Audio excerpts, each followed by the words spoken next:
straight into the draft. There is a no-nonsense sensation about this game. It's going to be a cracker of a game. The guy who wins this one will walk away with a cup number 2 for BOTC. Yeah, they will. And, I mean, by the looks of things, I'm not in lobby.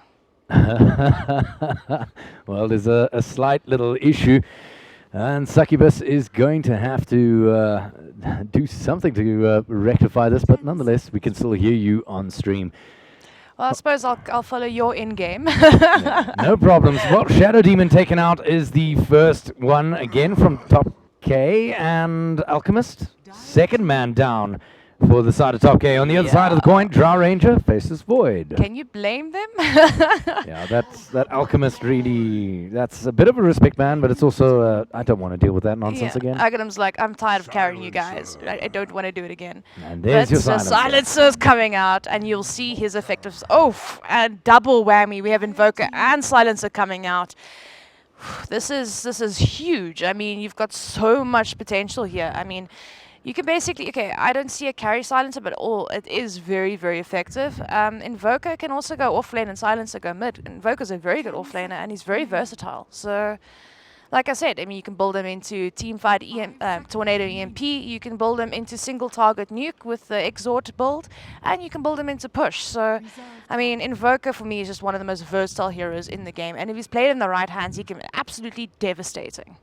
Yeah, absolutely. Nonetheless, But Mr. Oga Magi come out for all 3 drafts. all 3 games. All 3 games. It's understandable. They're playing him just the way they want to play him, just the way they should play him. And they've comboed him up in 2 ways now. We've seen him make extensive use of the Bloodlust as we see the Disruptor come down yet again. Interested in not seeing an axe coming out from TopK.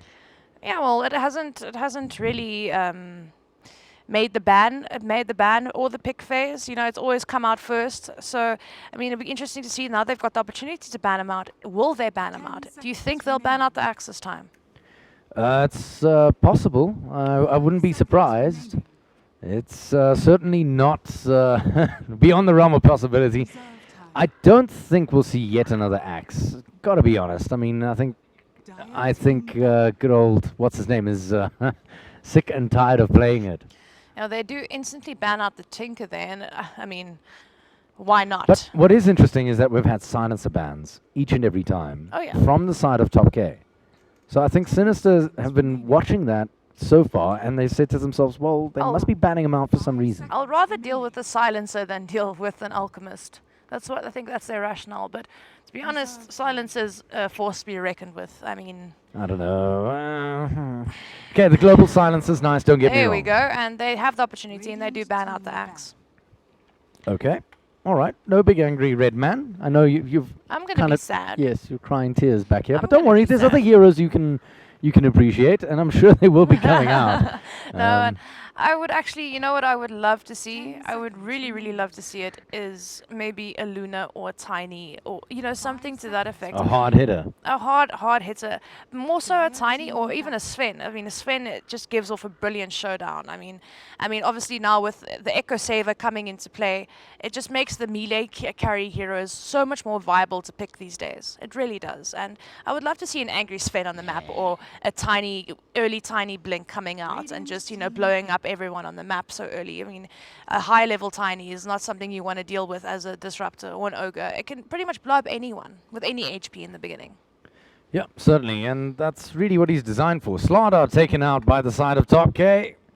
Interesting that they're banning out these hard-hitting initiators. One in the form of the axe and one in the form of the Slardar. So do you think we're likely to have something that likes to sit in the back lines, again, like a Drow? I predict something like an inverse hero, since Slardar's really pretty good against inverse heroes. Also, that armor reduction does help. So, I mean, he stacks well with a Drow, with, you know, with anything. We do have a Centaur.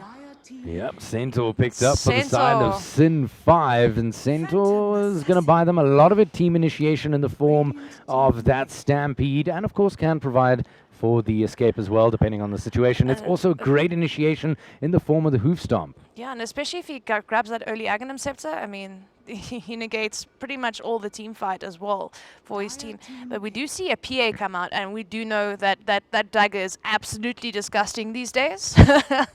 Applies any item. I mean, dagger bash, dagger crit, dagger anything basically. But I mean, we can get an early orb of venom on her, and she can just, you know, basically spam dagger mid. And she's a very annoying hero to deal with, especially if she's going to go mid against the Invoker. He can't really answer to it. She also has a escape. So I mean, it's going to be hard to deal with. We do have the Shadow Demon banned out, so the Morphling Shadow Demon combo is not there, up for grabs. But Morphling, Invoker, Centaur, Silencer. That is a disgusting lineup on its own. And I do see the Silencer going as a support role here. Like after the Morphling pick, I do see a Silencer support. Yeah, Maybe not a slightly. position 5. I think he's going to be the position 4, so he's going to have preference on items. But they do need to pick up now a nice little position 5 support that can be very poor and still be very effective in the game. Yeah. There is still a ban here, so if they choose to pick up a Dazzle, they can. But then they're going to have to watch out for that AA pick again. But again, they've got the Ogre and the Disruptor. So picking an AA right now doesn't make that much sense. Well, Darkseer comes out. That's an interesting pick. Yeah, that's a hero that was banned out by Sin 5 in Game 2, so doing a bit of homework of their own, the side of TopK. And unfortunately, it does combo up beautifully with quite a lot here. The Disruptor and the Darkseer would go very well together. Indeed, they You would. vacuum about 4 or 5 of them into a very tight area that then has a kinetic field and a static storm above it. Then Silencer can keep silenced himself.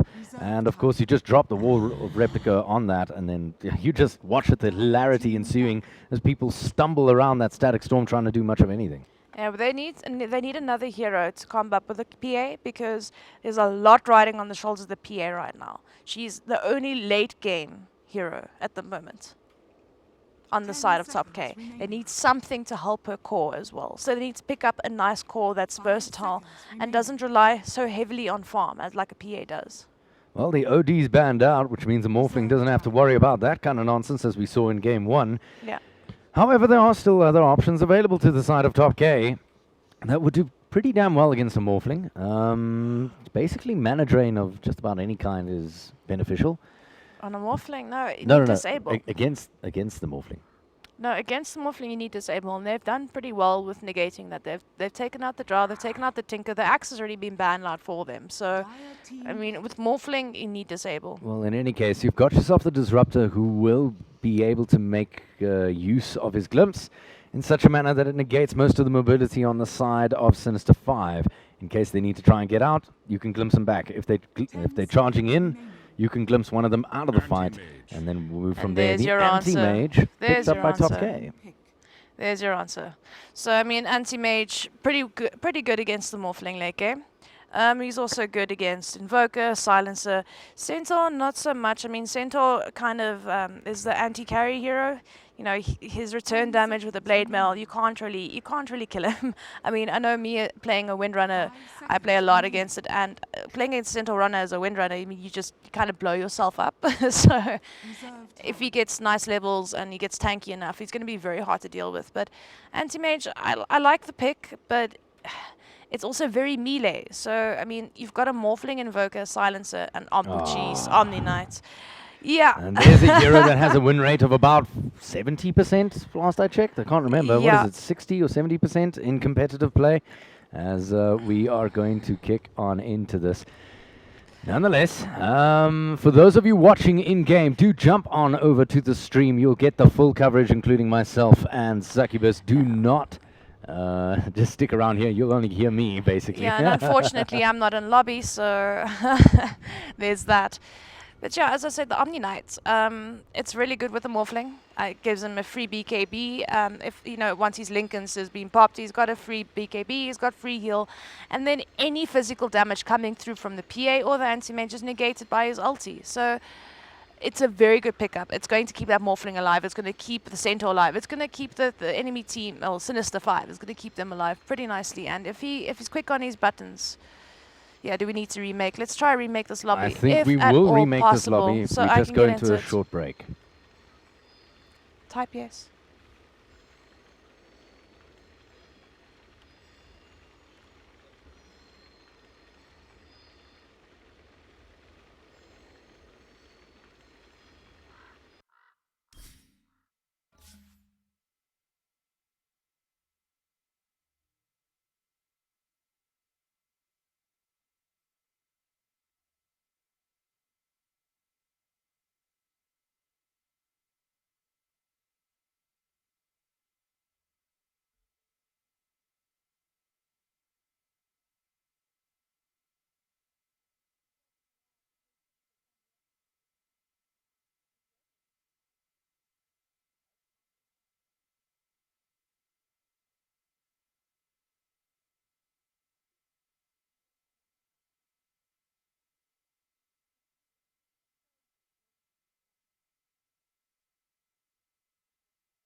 And welcome back. Apologies for that. The lobby is remade. The boys are picking up their heroes, respectively. And welcome to the game, Succubus. Yay! We found a lost puppy. And her name is Succubus. I'm sorry, boys. Oh, don't be sorry. It's okay. As long as you don't eat my pillows, I'm happy. Why would I eat your pillows? Because you're a puppy. Oh my god. Seriously now? Well, nonetheless. I want a treat if I'm a puppy. Where's my treat? Where's my chocolate? I'll give it to you later, along with the other thing. Right, so Omni Knight was the last pick, and we felt it was kind of a bit of a sucker punch. The purification right at the end is... It's nasty. Very strong for the laning phase, and does buy the Centaur Warrunner a nice little combo as well. You can heal bomb, making use of him, assuming he has the blink. Yeah, you can heal bomb. You can, essentially give Morphling a free BKB, sorry. And it also negates, the PA and the anti-mage with the ulti. So if you get an Aghanim Scepter on that, it's nice. It's also nice to see, like, if they decide to rat, because anti-mages tend to rat, you can also just ulti across the map. And your towers are safe if you don't have a glyph. So, and, I mean... What did we say? 70% win rate on an Omni Knight in ranked matchmaking. It's 60 ridiculous. Or 70, something like that. It's absolutely very, ridiculous. Very strong. So he's a very, very strong hero, and I'd love to see what comes out. But if the anti-mage is smart, he's going to go and gun it for that Omni Knight every time. So the Omni Knight's positioning needs to be perfect.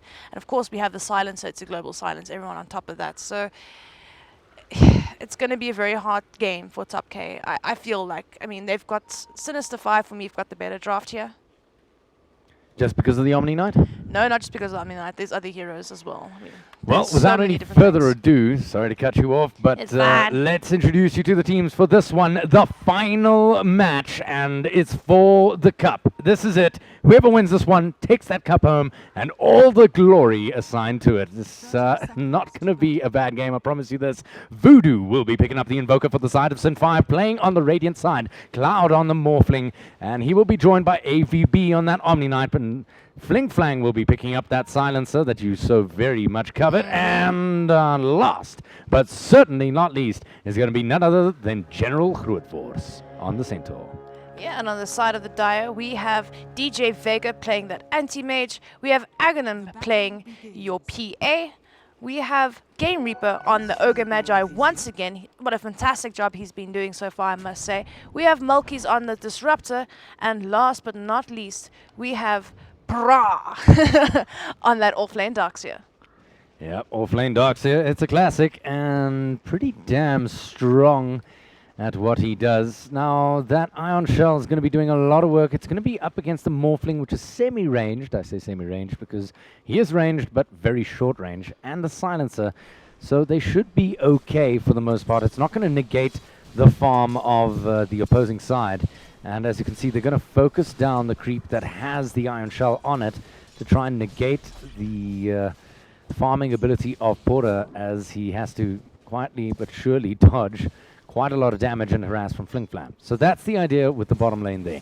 Mid lane, however, again, starting off with dual lanes. Yeah, starting off with dual lanes. Makes a lot of sense, yeah. They can get an early harassment. Like I said, PA mid versus anything these days is absolutely devastating to deal with. She's so annoying.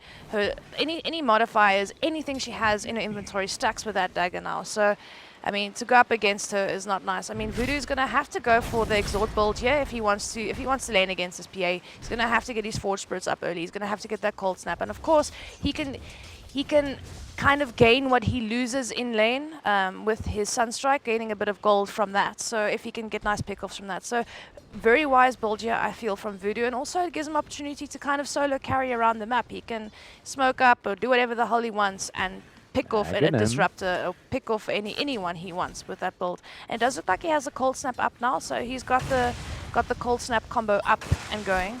See how much harassment he's taking. So much damage, and the kinetic field is there as well in case Aghanim wants to make a move, but the heal is there as well from AVB.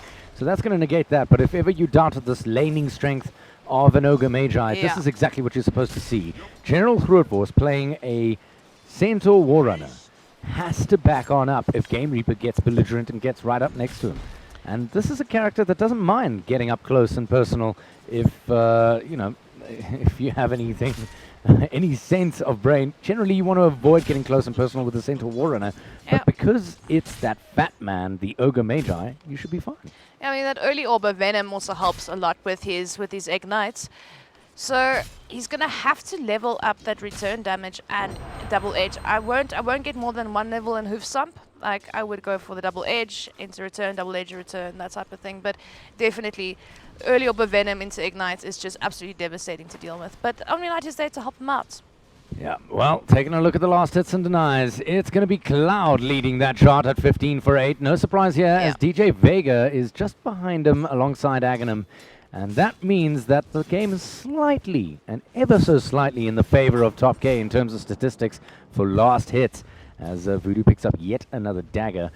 And that is quite simply because Aghanim's doing considerably better than the Invoker here for the side of Sin 5. Yeah, she definitely is. And the fact that she's got a dual lane here at the moment, and they're both sitting at level 3, almost level 4.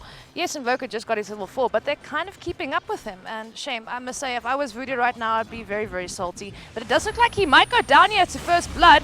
Yeah, he gets pops a Fairy Fire, and yes, he's going to go down. But I think Aghanim might be dead as well if he's not careful, and the tower might get him. Oh, that clutch bottle charge. So... Close. Trading very close into, you know, deep waters there, but it comes out on top. And it does look like at the same time we did lose the Darkseer there in the off lane. Yep, the Darkseer did hit the deck as well. So it's a 1-for-1 at 4 minutes in. Things still relatively even, but that kill in the mid lane is basically going to say that TopK has got a slight edge, despite having lost the Darkseer in the bottom lane here. Yeah, well, he's dealing with 2 heroes, one annoying on its own, and then having a disruptor come on top of that is pretty devastating. We do see them going on here again, and I must say that the harass from Silencer is unreal. Like I said, he's very cancerous in lane, and you've got the Morphling to follow up as well. So I won't be surprised if this poor Darkseer goes down again. Yeah, Darkseer is going to have a rough lane, but he'll be just fine. It's not his job to overfarm. In the meantime, Voodoo in the mid lane, making an attempt on Melkys, who does get cold snap up, but Aghanim is just sitting there pounding away at his buttocks, and he's going to feel it between the cheeks very soon. There's the dagger, there's the kill. Aghanim walks away with it. Yet another kill under his belt, and that is going to buy him an extra 239 bucks of gold. And adding insult to injury, the nice little regen rune there for him as well. So when Invoker TB's back into lane, he's going to be full mana. Yeah, the lane is just lost. There's nothing he can do about it. And I think it's time for the Disruptors to maybe rotate somewhere else. He's gotten the advantage for this PA. The PA will be fine on her own now. And straight phase boots, bottle, and Coiling Blade at 5 minutes. That's pretty good. In the meantime, in the top lane, I've been keeping an eye on General Grootwors, and despite him having a little bit of help from AVB, there's really not much else that's going on. I mean, every time they step forward, there's a couple of right clicks being exchanged. And got to be honest, TopK looking very strong. They've also rotated in the background there, your Disruptor. Disruptor who's actually opted to level up his Thunderstrike above everything else. There's the slow coming through from Game Reaper. It's pretty decent, but maybe a little bit premature. And they should have waited for the Disruptor to get just a touch closer. In the meantime, in the mid lane, Aghanim hits the deck, and Invoker actually manages to walk away with a counter kill at last, as Fling Flang's rotation does pay off. It really something needed to happen. Sorry, General Grootwors getting chased down by DJ Vega. That's going to be a blink kill eventually if he does opt to chase on, but he doesn't because Fling Flang TP's on in. Little did he know that he had no real mana to do much, and if he did, I suspect DJ Vega would have walked in and taken that kill. Yeah, but I mean, that TP rotation kind of scared him away, and that's exactly what it was meant to do. Pretty lights, yeah. But it looks like Invoker is going to get trapped between 2 heroes if he's not careful here. Does get into them. PA opts to immediately blink on him. Getting that early Orb of Venom up as well. So now Phase Boots, Orb of Venom, and Coiling Blade. It's plus his Start Shield. So, I mean, it's just a ridiculous amount of spam that he's getting there. But I don't think he knows that the Centaur Warrunner and the Omni-Knight is there to help him out. So no, he knows. There's a nice fat ward there. There's a nice ward for the Centaur, yes, but not for the Omni-Knight. The Omni-Knight's sitting and waiting there. There is no vision on that side of the high ground. Okay. So it could potentially become devastating because he doesn't really have that much of a form of escape right now. If he blinks on to Voodoo, I think he could die pretty easily. It does look like we're going to have a rotation in from the Ogre Magi as well. So this could swing either way. Everyone just Gonna be quietly down waiting. to the plays, and there's the curse. It's the first action of the matchup. Oh, nice little BKB thrown out onto Voodoo, built in, and Game Reaper taking a lot of damage. There's one more right click. It's going to be enough. It's not going to be enough though, as PA jumps on in and takes out Invoker before he can do much of anything or capitalize on the kill, and it's not going to happen. In fact, Omni Knight is going to be joining him in the grave, thanks to Disruptor's quick little fingers and Game Reaper's cheeky turnaround. Yeah, but shame. And that Game Reaper was so low, and then Omni Knight's like, okay, I'll get him. Don't worry, I'll get him, Voodoo. Unfortunately, leaving Voodoo in the dark there, and then feeding a kill as well. Greed buys you nothing, guys. Well, but it was a cute attempt, I must say. It was a cute attempt. It does buy something, but for the other guys. Yeah. TopK now sitting at 1,500 net worth lead. In terms of XP, it's up and down and rather negligible, but what it does tell you is that the lanes are certainly in favor of TopK at the moment. Now it's going to really come down in the later stages of the match to this anti-mage versus this Morphling. We'll see which one comes out on top, but if you take a look at the net worth, it's Morphling above anti-mage. Yeah, I mean, current net worth, you have the PA on top to be expected. She's been, but not by much. I mean, the Morphling's like 100 behind her. And actually, it's actually pretty even. I mean, it's like 100, 100, 100. So by no means is there like a main person that's completely devastating everything. So I think in terms of that, it's pretty even, but we'll have to see. The rotations have been, I mean, it's been good. But I think that dive behind the tier 1 there was a little bit of a mistake coming on the side of Sinister 5. But let's see if they can bring it back. In the meantime, the Morphling does go down. And it looks like it does go down to the Disruptor and the Darks here. Yeah, that's as the second he gets to level 6, Disruptor gets very, very active across the field and tries to make kills happen. He does manage to do so, making use of his Static Storm here. And it does look like a PA's gone on in mid. I think she might actually go down here. Yes, and Aghanim is dead. And it looks like Game Reaper is going to follow suit. Trying to catch him. Yeah, but he's definitely a dead boy burger. One more right click is going to finish it off. And a little bit overkill from the Omni Knight there. And unfortunately, Voodoo walking away with not 1 but 2 kills here. Spot of good news for the man who was 1 for 3. There's just people dying all over the map. I mean, we have the Darkseer dying here now as well. We have the Silencer dying down there. So it's just like, you can't be everywhere at once. It's a very, very active game. I mean, we have 11 kills in 9 minutes, guys. It's been a very, very, very active and action-packed game so far. I'm loving it. I don't know about you. This is what you're supposed to see at the grand finals for a cup. They're not disappointing, I gotta be honest. Well, taking a look at the net worth. That's going to put Anti-Mage at the top, thanks to that death on Aghanim. And nobody's really dealing with him. And what is the answer to the Anti-Mage here from the side of Sin 5? Well, their answers... Let's be honest. I think their answer was Omni Knight, to be honest. And the Invoker, maybe getting a Scythe or something like that along the lines. Still have to catch the man. Plus the Silencer. Well, if they've got enough silence, I mean, he can, you know... They've got the Silencer, you can't blink, and they've got damage from the Morphling. They've got Stampede to catch up to him. They've got the Hoof Stomp, which he's surprisingly leveling above Double Edge and Return. This is going to get messy as Milky's is there. He closes the door in front of General Grootwors, and he's going to be a dead boy burger any second now as Game Reaper gets the final hit. And that is that. Down goes the Centaur War Runner. It buys them a little bit of extra cash. And of course, throws DJ Vega even further into the lead in terms of net worth. I don't like the skill build. I don't like the skill build. I don't agree with the Hoof Stomp, maxing Hoof Stomp over maxing Double Edge and Return, especially if you're going off lane. It just... Getting very deep. He's actually going to turn and go for Game Reaper, who's taking a world of damage. He's not going to get the chance to say much of anything. Out comes the Global Silence. It's good. It's going to buy AVB a little bit of time, and he doesn't get slowed down. Invoker takes out the tower in the interim. And now Voodoo's running at a rate of knots. Poro's going to run straight into a wall of flames if good old Centaur Runner has his way. And the disengage is the call from the Disruptor as he glimpses him back. But in the meantime, DJ Vega is in the middle of it all, and he's blinked in already. He's not going to get his ulti off. He does, but it's not enough to kill him. The Centaur War Runner walks away with the kill. Ah, the cheeky little dagger from across the river, finishing off Omni Knight.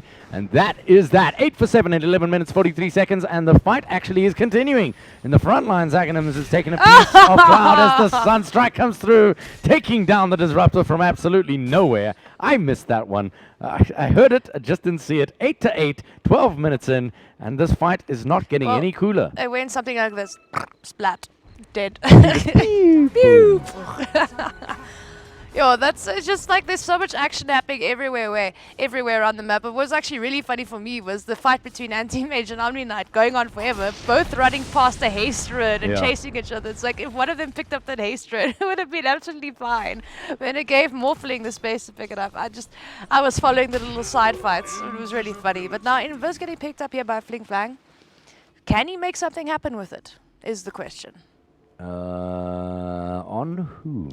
On the silencer. No, that's no. As in on whom? It's gonna be Disruptor. It's gonna be Malky's. I think Malky's. Hey, what the hell? Guess Come not. on. No. Look, it's to be fair. There's not all that much he can do. There it goes. It's gonna come out. On the There's the rock. wall vacuum and the kinetic field. This is AVB's end for certain. But it might be able to facilitate the counter kill. There it is. It's good. Aghanim jumps on in, but he is slower than Cancer and cannot really go much of anywhere. And that should be the end of that. Cloud slows down even further, and that is that. You know, the RNG is real with Aghanim tonight. I mean, he's been critting on almost every single dagger. Can I not play PA like this, people? Maybe Aghanim can teach you to press R. Aghanim teach me to be good at Dota with regards to just playing PA. Why show not? me how to crit, Aghanim. DJ Vega blinking out of trouble here as AVB TPs on into the top lane. Voodoo probably looking for a little bit of nonsense. He was probably looking to take a fight, but might settle for just a tower. DJ Vega farming up the trolls here on the sidelines, and he's going to get trolled himself as he picks up the stun from Game Reaper. The chase continues. It's going to be a bloody block. No, General Grootvorst is now in the field of play, but it looks like AVB is just going to get a little too deep, and that's going to be his end there. General Grootvorst in the meantime trying to make an effect of something. Silenced, and that unfortunately doesn't really catch anyone. Out comes the Global Silence from Fling Flang, and that is it. There's nothing left to say. Global Silence baited out, to be honest. Not really achieving all that much. Game Reaper goes on in. He gets stunned to hell and back thanks to the Cold Snap, and that's going to feed away yet another kill. Ill-advised maneuver there from Game Reaper. Yeah, he got caught with his pants down there. Yeah, but that combo, the combos with the Cold Snap was just absolutely amazing. Oh, and he gets a Sunstrike again. That was a tricky Sunstrike to boot. Yeah, it really was. But he was in vision of him, but anticipated it. But again, a Sunstrike with him surging, I mean, it's brilliant play. I must say, I've been liking Voodoo's Invoker play here, and it's not been an easy lane for him by any means. You'd think with a name like Voodoo, he'd be playing more Witch Doctor. Nonetheless, bottom tower's going to take the deck. Cloud picking up that extra little bit of gold, and he's well on his way towards his Lincoln's $1,800 in the bank, as well as the Perseverance. He's no longer topping the net worth chart, thanks to Voodoo's efforts recently. That's going to be his priority. But the important part is that DJ Vega's farm has vastly decreased in the past minute or so. Now it really hasn't. It looks like Game Reaper is just gonna go and die and feed to this Voodoo again. And like one more. Oh, he needs one more right click. Come on. And unfortunately, does not have the mana for Sunstrike. AVB is happy to do it. He's gonna go on in. Has to use the heal preemptively. There's the kinetic field. It's going to buy Game Reaper an escape, and now AVB is stuck there. Aghanim ready to rock and roll. Melky's ready to rock and roll. Use your tango to cut the tree. Oh my god. Unfortunately, sometimes people pro-tato, and good night, sweet sir. The magical damage is going to be enough. Oh, but the Sunstrike connects! The Sunstrike connects yet again. This man is psychic. Somebody buy this man a medal. Voodoo making it land across the map. Voodoo, he's been doing some really good plays here, but yeah, unfortunately, that was disgusting. He didn't. Yeah, it was. He didn't have enough mana for the Sunstrike initially, but he got back and he got his mana and got a pick off on the Ogre anyway, the hero that he initiated on to start off with. But I feel like Aghanim could have picture Game Reaper. Like, really, guys? After all of that, I'm dead anyway. Yeah. But shame, I mean, the one time Aghanim actually didn't crit was when he was TPing and Voodoo was TPing out. I mean, if he just got 1 or 2 crits off there, Voodoo would have died as well, and there would have been no Sunstrike on poor Game Reaper. Well, you can't win them all, that's for sure. Out comes the smoke here in the top lane as Sin 5 are going to try and make something happen. But unfortunately, there's not much else you can do. There's already 4 guys here. You're not going to catch anyone with their pants down. So I don't know if that smoke was exactly a good idea. No, it was not. It really wasn't a good idea, but they do still have some heroes smoked up, if I do believe. They do, but again, they're kind of ready for it, the side of TopK. And they don't have a Blink Dagger on the center war runner just yet. They do have Stampede available. Voodoo getting a bit harassed there by that nasty little dagger. So, and I mean, this is also a devastating combo. You have Iron Shard on PA blinking into team fights. Actually, no, not too close. What it is that sentry ward, but out comes the silence. It's a good start. Game Reaper almost the target of yet another Sunstrike. Not quite going to connect this time, but he is dead anyway. As they come around the back, the boys from Sin 5. The fight continues, however. Pora dropping the wall. It's not really going to connect them to anything. He does go down. Voodoo doing a lot of damage. He's now going to start taking some damage of his own as Agnum is trying to hide within the wall. And it is kind of working. He's doing okay. He's still alive. And now the side of Sin 5 kind of have to back this one off. They can't afford to take more fights. Oh, Agnum using the illusion to blink in closer to Voodoo. Voodoo going invisible just in time, and that's going to buy the reinitiation for General Grootforce, and ultimately that's another kill fed away. Aghanim fed it away, and unfortunately that is going to end up being a 3 or 4 exchange for nothing. And beautiful plays from the side of Sin 5. They've proved their worth. There's a glimpse though. It's going to come through onto General Grootforce, who is going to be hitting the deck. That's it. He's done and dusted. Now ABB and Game Reaper yet again goes down. And this time to the silencer, even though the protagonist there was to have been Voodoo in the sidelines. However, Morphling taking down the Disruptor. There's a good vacuum. Nothing spectacular though, as the walls are still on cooldown. Flink Flang dropping very, very low. He's going to have to start keeping out. The ulti from DJ Vega was almost enough to take down 3, but it wasn't. He's going to be killed in return by the Morphling. Morphling's winning so much out of this. And now Porter's just saying, that's it. I've had enough. Enough feeding. It's 18 to 14, 19 minutes in. I am out of here. Take your winnings. Go home. We'll discuss this another day. Yeah, that was intense. I mean, do you want to die constantly? Going in one by one on the side of TopK was a bit of a mistake, on my perspective. But they did try to bring it back quite nicely, and they did get some good kills off of that. But unfortunately, teeping in one by one, trying to go on the heroes like that, you can't really do that in a game of Dota. But I mean, it did come out nicely. They did get a nice result out of it. And Morphling now potentially going to get this tower. But I mean, poor Game Reaper. Poor Game Reaper. He keeps going in. He keeps getting cold snapped and just outright disabled. But he did get that nice return kill on the center war runner nonetheless. Yeah. But how is that anti-mage coming in just all of a sudden? Okay, I'm just going to ulti all of you guys, and everyone just drops so low. Unfortunately, he did die for his efforts, but all of a sardine. I mean, all of a sardine. But I mean, if the people just TP'd in and waited instead of going in one by one, I think it could have turned out, you know, in favor of TopK instead of Sinister 5. They were trying to make something happen. I know, but they were trying to make the best of this bad situation, because they started off by losing, then they evened out. But by committing to even out the fight, they lost the fight again. Then they went in again to try and even it out at the very least, and maybe convert it into something positive. And you'd even it out, and then you'd lose again, and you'd even it out and lose again. And that's the trap that so many of us, let's be honest, fall into. Yeah, but it's also like teeping in one by one and then going in one by one and just completely dying. It's just pub mistakes, boys. Happens to the best of us. It does happen to the best of us. Indeed it does, but it's still something you just don't do at all.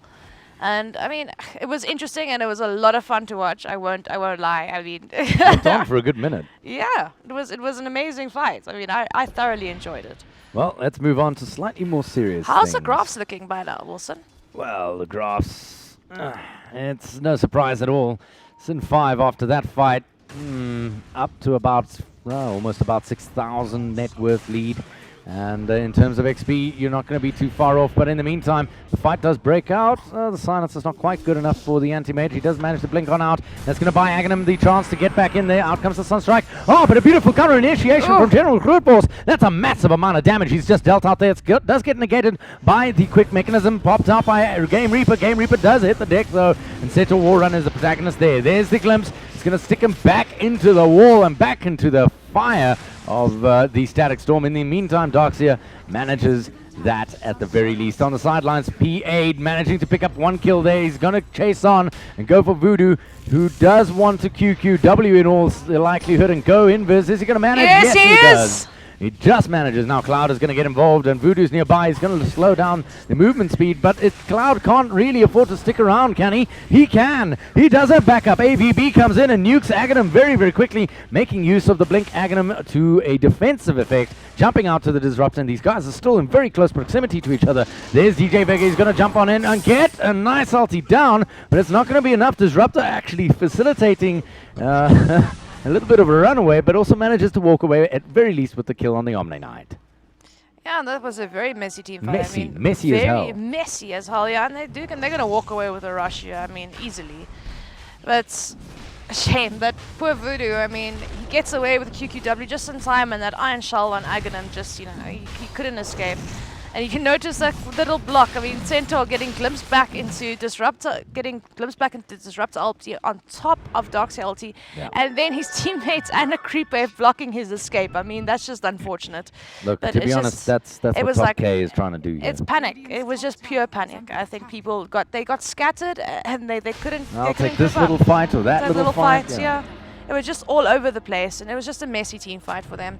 But I mean, well played to TopK on that, and they walk away with a rush, so they must be very happy. Would you take a look at that? He's well on his way towards his Aghanim Scepter, this Disruptor, and to be honest, this is huge. If he does manage to finish it off, I don't care if you have a BKB, I don't care if you have a 4-star. Well, you I don't care what you have, you are going to shut the hell up when I've got you in my Static Storm.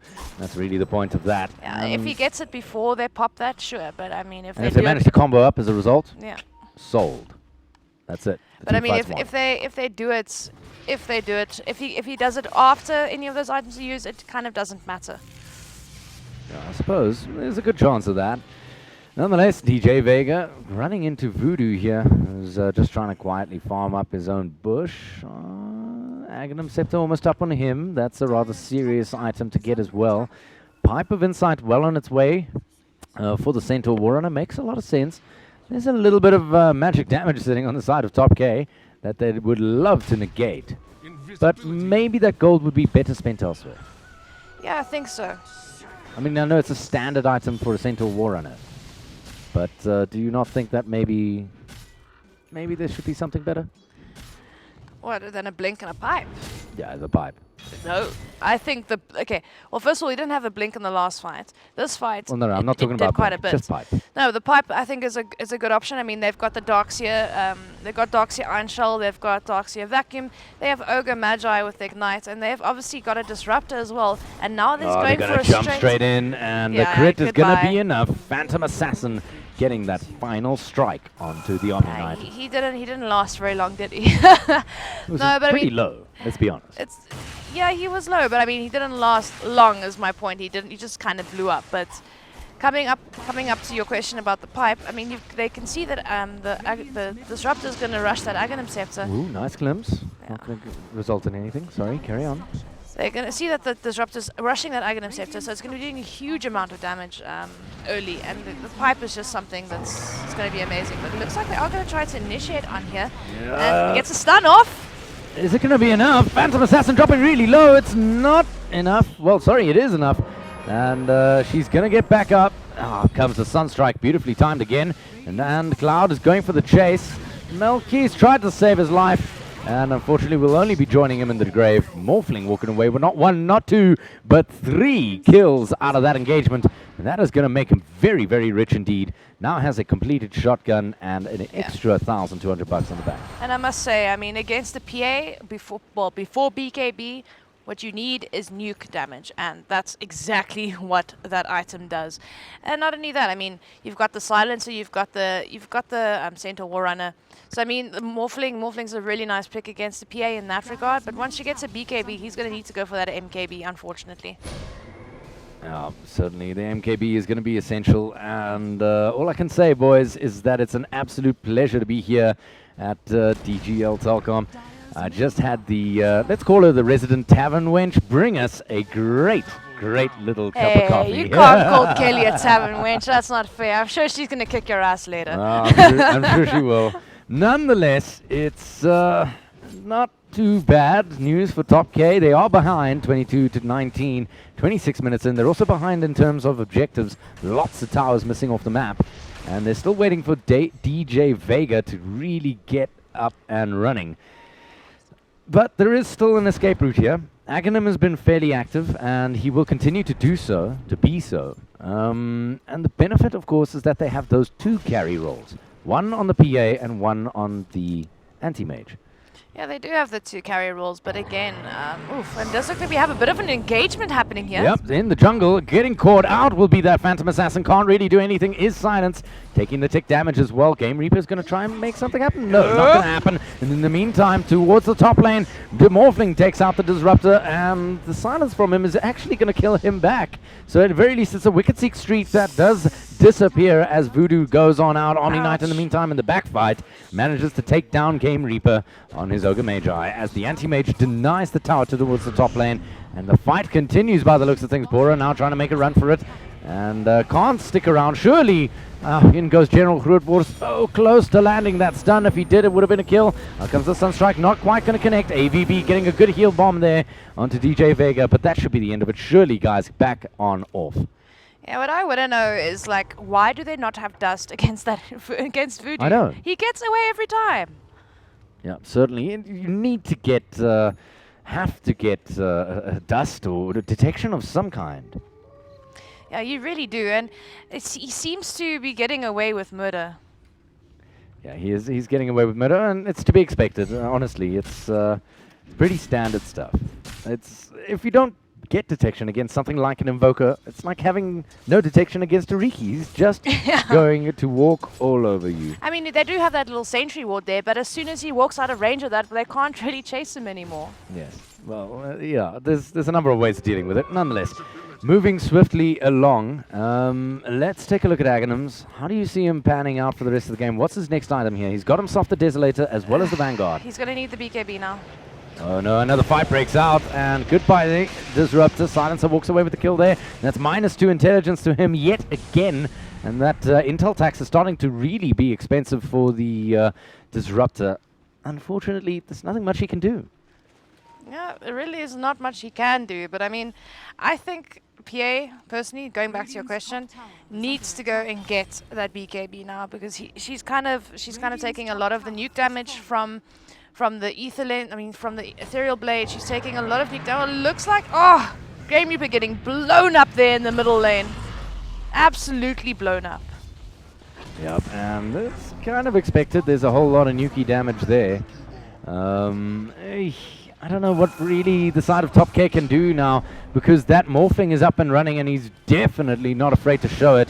Every chance he gets. DJ Vega in a spot of trouble. Is he gonna? Yes, he does. The Global Silence comes out too late, and that might muck things up. Out in comes Cloud. He gets another kill onto Disruptor. Poor Disruptor can't really get anywhere. Immediately blown up, and now Cloud is gonna turn around. DJ Vega can't really right-click when the BKB is up and running, and it's given to them by AVB. AVB having a huge effect here. Morphling 1 kill. Yeah. Morphling 2 kills. Phantom Assassin by back. Morphling 3 kills. He's getting huge, and this could be 4. This is 4. It's an ultra kill. Give us Rampage! Is it going to be a Rampage? I doubt it, because I don't think PA is really going to come on in. But this means that the middle racks for the side of TopK is in ruins. Possibly their dreams for this cup is also in ruins, and that is seriously sour news. 32-20, and the second racks taking damage. I mean, look at this Morphling, right? Look at Cloud. At 30 minutes in, he has his Lincolns, he has his Ethereal Blade. He's now got his Manta traveling towards him, I do believe. Down goes the racks, and to be honest, I kind of saw this and didn't want to say it, but they've got no answer. Yeah. The second Morphling gets that shotgun, the Ethereal Blade, and has enough agility to blow up one of your supports. That's it. They're going to just charge on in, and exactly as they have. Well, it's got enough agility to take on the PA at the moment. So, I mean, she hasn't got an answer for it because she hasn't got a BKB up. So, she can't really negate that burst damage. And when you verse a PA, you need that nuke damage. Because if she hasn't got a BKB, PA is not that tough anymore. Well, the final barracks stands. It's the range barracks towards the top lane. And I think Omni Knight doesn't give 2 hoots about the fact that he was just killed there. That's the end of that. Most of the base of the side of TopK is absolutely in ruins. I mean, yeah, they're 822 damage away from getting Mega Creeps. Out comes a good little combination there. It's going to land perfectly onto PA. It's not going to be enough to kill her, but it is going to be enough to make her brown her pants a little bit. let's quickly take a look at that fight recap of the previous matchup. Right, it kicks off with a whole lot of nonsense, and there's the global silence that actually began the whole thing. Your first shotgun coming out from Cloud. They're going to re-engage there with Pora, who tries to get a few guys inside the wall, but it's only two of them. DJ Vega can't really do any damage thanks to that Omni Knight, and that should be the end of that. Yep, it is. 1 down, 2 down, and there's going to be another shotgun. Out comes another kill. That's just from right clicks from the Morphling, and then Game Reaper joins them in the grave from the second shotgun in the same damn fight. There's little to nothing that they could do. There's definitely not. I mean, at this point now, I mean, even if they decide to push out of their base, the creeps are going to absolutely destroy their base. Absolutely destroy. No, these illusions are destroying the base. The illusion is also destroying the base. Yes, you've got an anti-mage and you've got a PA that can take care of creeps, but they're not doing enough damage to really impact it. You know, like, you can't have, say, PA soloing that and anti-mage soloing that. And then you've got, like, God, there's a smoke, actually, an inverse ruin on the silencer. No, he's got a shallow blade here, and he's going to initiate like that. And also a gem on his side now as well. So, I mean, I don't know what they can do. And while they're trying to do while the silence is being annoying, there you go. Morphling just goes, okay, well, I'll take your racks of my illusions. I've got Aegis, I've got Lincolns, I've got Omni Knights, you know, nothing you can do. It's Mega Creeps now, and Voodoo is going in. He's going to try and get the kill, and he does, thanks to Cloud's participation of the shotgun there in the Ethereal Blade. Everything is silenced. We are not, though, as the Anti-Mage is trying to get on out. He does manage to get out, and thanks to the Disruptor's participation, the chase is done and over. But I gotta be honest, this must surely be it. TopK have not been able to recreate their first game here. It's a 2-1 victory in all likelihood for the side of Sin 5. Yeah, I don't think they can come back from this. I think they're just going to let the Ancient drop, to be honest. I don't think they want to call GG. I mean, it's pretty disheartening. Yeah. But well played to TopK. I mean, remember, guys, they're an unranked team. They do not place anywhere within DGL, and they come in a BOT and get right to finals against a team that places 5th in second division and has not dropped a single game until now in this tournament. So well played taking even a game off for these guys. I mean, this has been absolutely sensational. Absolutely sensational and well deserved. Sin 5 proving to themselves and proving to us and hopefully to all of you fans out there that they are an absolute force to be reckoned with. The proof is in the pudding. Yeah, definitely. They won every single game until now. 2 games ago. Yeah, until 2 but games they still ago. managed to just walk away with the victory against a team that is sporting some of the best guys. I mean, you've got Aghanims, you've got Game Reaper, who kind of knows what he's doing, you know. Game Reaper, don't hate me, I love you. Yeah. You've got DJ Vega, who's also fantastic, and I mean, things just didn't pan out their way. No, definitely didn't. Well, before we go any further, I have a nice little bird, and she's telling me that Magic Sean Leogas is the winner of the 20 gigabytes of data from Telkom. Congratulations. And I'm disappointed. You don't do the drum roll. You got to do the drum roll. Guys, ignore that. Are you ready? Do the drum roll. We're doing it. 1. The winner of 20 gigabytes of data is Sean Leogas. And I hope I got your name right. If I don't, somebody will be on the stream telling you that you won.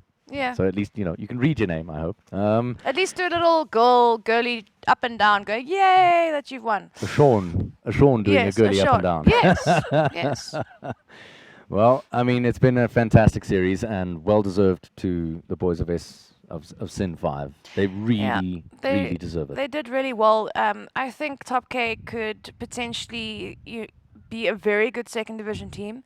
They just need to work on item choices and objectives.